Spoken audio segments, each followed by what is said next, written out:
ठीक। चलो ये भैया से बात कराओ। महाराज जी के चरणों में कोटि कोटि प्रणाम जी।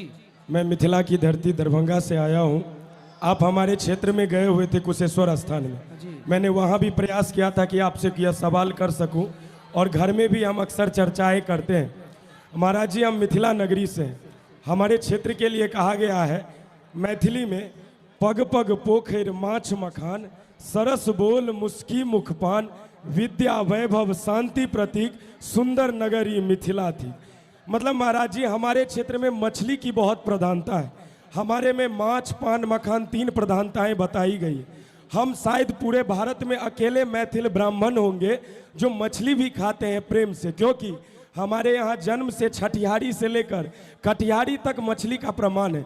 मगर जब खास करके वृंदावन के आपसे ये प्रश्न बार बार रहता है कि वो लोग ये प्रयास में रहते हैं कि तुम मैथिल ब्राह्मण ये सब छोड़ दो, समस्त भारत के ब्राह्मण लगभग न के बराबर खाते हैं। महाराज जी, हम अगर अपनी परंपराओं से विमुख हो जाएंगे तो फिर कैसे काम चलेगा? भाई ये बताओ, मछली खाना कौन सी परंपरा है? हमारे यहाँ तो हम बहुत बरसों से परंपराएं आ रही है। भाई देखो, ऐसा है कि पश्चिम जो बंगाल है ना अपने भारत में, जी जी, बंगाल में भी मछली चावल खाने की परंपरा है। जी जी, ठीक है जी। क्यों परंपरा है बेटा? परंपराएं इसलिए बनी क्योंकि आज के 100 साल पहले 200 साल पहले कोई ट्रांसपोर्ट की व्यवस्थाएं नहीं थी, और वहाँ की धरती पर साग सब्जियां ज़्यादा होती नहीं थी, केवल चावल होता था।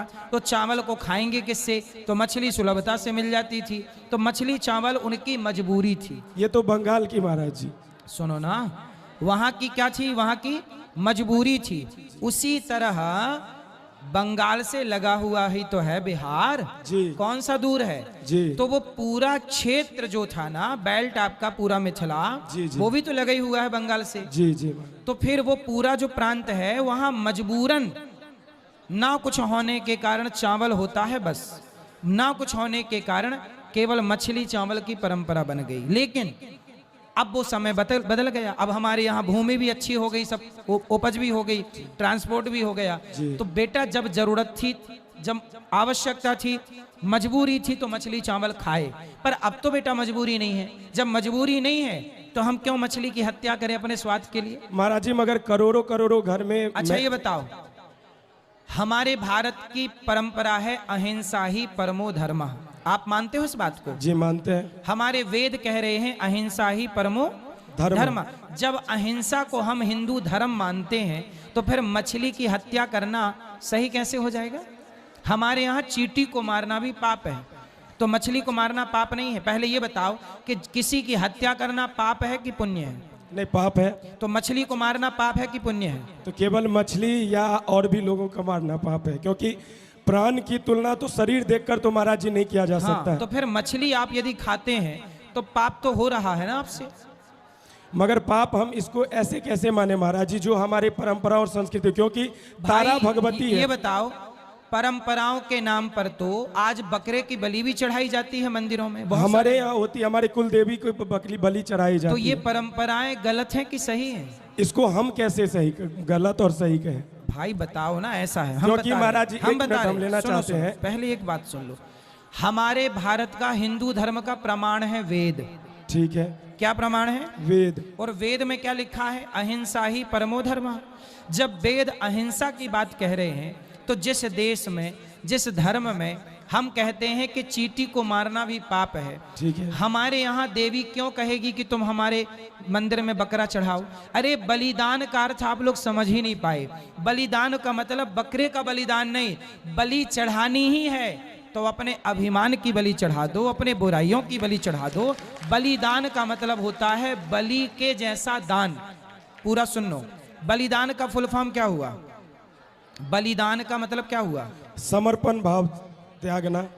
बलिदान का मतलब हुआ बलि के जैसा दान। बलि मतलब जानते हो? राजा बलि। राजा बलि। राजा बलि ने दान किया तो राजा बलि के दान को ही कहते हैं बलिदान। बलि के जैसा राजा बलि ने 3 पग भूमि में सर्वस्व दान कर दिया। जो अपना सर्वस्व भगवान के चरणों में अर्पित कर दे उसी को कहते हैं बलि के जैसा दान, वही है बलिदान। उस बलिदान के अर्थ को ना समझकर आप जैसे लोगों ने उसको बलि का अर्थ मतलब आप लोगों ने बकरा काटने से जोड़ दिया। हमारे यहाँ बकरा काटने का बिल्कुल विधान नहीं है। महाराज जी अंत में बस इतना ही है कि अगर मैं आपकी बातों का समर्थन करें तो कुछ दिन पहले हमारे दरभंगा में ये बलि प्रथा रोकने का विवाद चला था श्यामा मंदिर में। कई सारे साक्ष्य रखे गए थे बिहार राज्य धार्मिक न्यास परिषद के माध्यम से कि बाबा विद्यापति ने जो भी दुर्गा पूजा पद्धति की और दुर्गा सप्तशती जो हम पढ़ रहे हैं वहां पर भी बलि का जिक्र किया गया है। और दूसरी कौन सी बात, बलि? कौन सी? वहां बकरे की खग बलि? बलि, खग बलि। आप समझो, हमारे यहाँ मांस शब्द का अर्थ जानते हो क्या है? उड़द की दाल को भी संस्कृत में मांस कहा जाता है। अच्छा, बात समझ में आई? हमारे यहाँ संस्कृत को समझो तो सही बेटा। बलि हमारे यहाँ हर पूजा में होती है, पर कौन सी बलि? हम लोग नारियल तोड़ना भी और जो पेठे वाला कद्दू होता है ना, कद्दू, जी जी जी। उस कद्दू को काटना भी हम लोग बलि ही मानते हैं। वही बलि होती है, ना कि बकरे की। बलि चढ़ाओ, कद्दू की बलि चढ़ाओ, नारियल की बलि चढ़ाओ, महाराज जी अभिमान की बलि चढ़ाओ, बुराइयों की। महाराज एक मिनट, अंत में ये है महाराज जी हाँ, कि हमारे यहाँ जो मैंने बताया कि कुल देवी को बलि चढ़ाया जाता है, कई लोग इसे रोकने का प्रयास किए कि हम नहीं चढ़ाएंगे, हम लड्डू चढ़ाएंगे, हम मिठाई चढ़ाएंगे, मगर उनके घर में अनिष्ट कार्य हो जाता है, इसीलिए वो लोग डर जाते हैं। ना, ऐसा नहीं है बेटा, ये गलत अफवाह है। ऐसा है, देखो ऐसा है, एक आदमी था, वो सट्टे का नंबर बताता था। सट्टे का, सट्टा जानते हो? सट्टा जी, सट्टा जानते हो? जी जी जी। सट्टे का नंबर बताता था। अब देखो ऐसा है कि 100 लोग खड़े हैं और पूछा कि बाबा जी आज क्या बनेगा सट्टे का? तो बाबा जी ने बताया, तेरे को बता दिया 1 बनेगा, तेरे को बता दिया 2 बनेगा, 3 बता दिया। 100 को 1 से लेके 100 तक बताया, तो बताओ उन 100 में से किसी एक का तो फंसेगा कि नहीं? जी बिल्कुल। और जिसका फंसेगा वो क्या, वो अरे बाबा जी तो बड़े अच्छे हैं, वो सही नंबर बता रहे हैं। बात ऐसी है बेटा, आपने यदि परंपराएं छोड़ दी, जैसे बकरी की बलि चढ़ाना छोड़ दिया, अब जैसे 100 लोगों ने बकरे की बलि चढ़ाना छोड़ दिया और 100 परिवारों में किसी एक के घर किसी कारणवश जो होना ही था, यदि कोई अनहोनी घट गई तो वो क्या, अरे हमने नहीं चढ़ाई इसलिए हो गई। ऐसा नहीं है बेटा, वो घटना घटनी ही थी। अच्छा ये बताओ, जो लोग देवी को बकरी की बलि चढ़ाते हैं, क्या उनके घर कोई मरता नहीं है?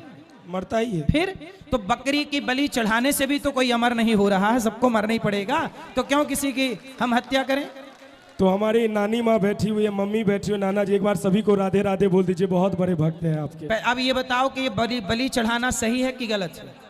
ये बलि परंपरा सही है कि गलत है? आप बताओ।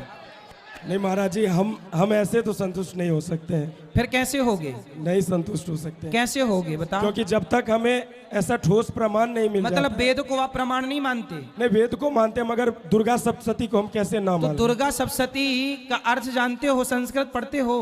नहीं, हम आपके इतना तो नहीं पढ़ते हैं, नहीं, मगर थोड़ा बहुत पढ़ते हैं। इसलिए बेटा संस्कृत पढ़ो और जानो कि बलि का अर्थ क्या है, मांस किसे कहते हैं। मांस केवल मांस नहीं, हमारे यहाँ उड़द की दाल को भी संस्कृत में मांस कहा जाता है। तो जहां मांस शब्द आया वहां उड़द की दाल के लिए आया। जो फल का गूदा होता है ना, गूदा, फल का क्या होता है? गूदा। उस गूदे को भी, कुछ फलों के गूदे को भी संस्कृत में मांस कहा गया है। तो जहां मांस शब्द आया है वहां मांसाहार के लिए नहीं, फल के गूदा के लिए आया है या फिर दाल के लिए आया है। अब आप लोग अपने अब नहीं अब देखो, रावण को नहीं ही मानना था तो वो किसी की नहीं माना, ऐसे आपको नहीं ही मानना है तो फिर आप क्यों मानोगे हमारी?